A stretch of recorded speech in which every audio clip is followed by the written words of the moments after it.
Everyone knows you as a passionate artist, but the very thought of art fills you with dread. You're tired, you're stressed, and you feel like your creative well has run dry. You think your best days of making art are behind you, and you find it hard to understand why you were ever passionate about art to begin with. If this is familiar, you might have artistic burnout.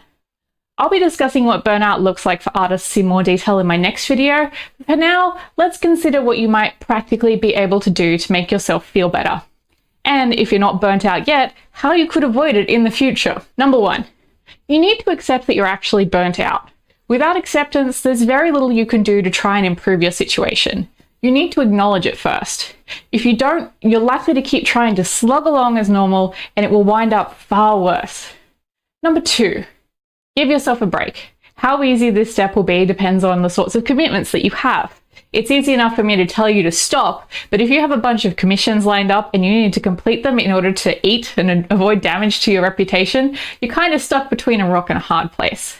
This can be an issue even if money isn't on the line. Say, for example, you've decided to gift your artist Christmas presents. There's a pretty clear deadline you're going to want to complete them by.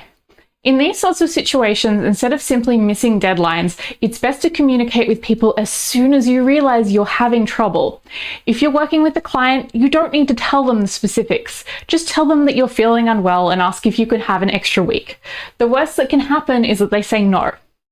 In the case of Christmas presents, letting people know early that their present will be a bit delayed avoids it potentially becoming a weird scene on Christmas Day where you show up empty-handed and then break down and self-flagellate about how bad you are for not having gifts to hand over. Whack an IOU in a Christmas card and work on the art at your own pace. Once you've done your best to put out any immediate fires by communicating with people, pencil in time in the week and month ahead specifically for relaxation. Read a book, play a game, watch some TV, go for a walk, take a bath, watch a game, bath a book, walk a TV. You get the idea. Number 3, decrease your future workload. The issue with passion projects such as being an artist is that passion frequently gets in the way of common sense.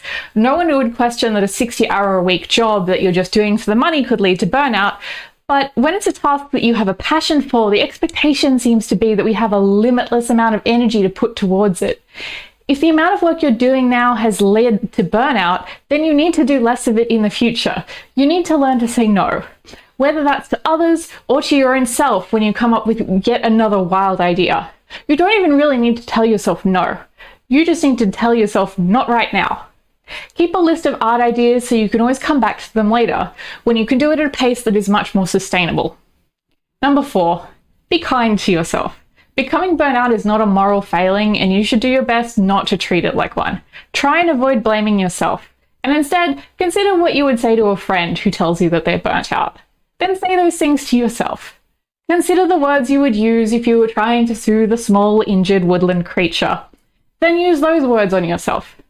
Burnout tends to make people more cynical and negative than they would typically be.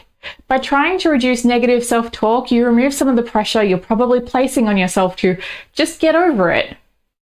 Finally, 5, if you can afford it, consider talking to a therapist. You'll almost certainly receive better insight on what to do with your specific type of burnout than can be gained from YouTube videos or the internet in general.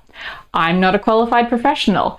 I'm just good at using Google and writing things in a kind of humorous way. Burnout is one of those situations where prevention is much better than cure. Reflect on how you feel about making art, and if you think things are starting to get a bit rocky, then all of the tips I've suggested above apply to you too. Art is an amazing way to share yourself with the world, but if you're burnt out, then there's not much that you can share beyond some crispy bits. If you want to be able to keep creating in the long term, then it's really important to work at a sustainable pace. What that pace will be will differ for everyone, and it's vital that you determine the pace that works for you.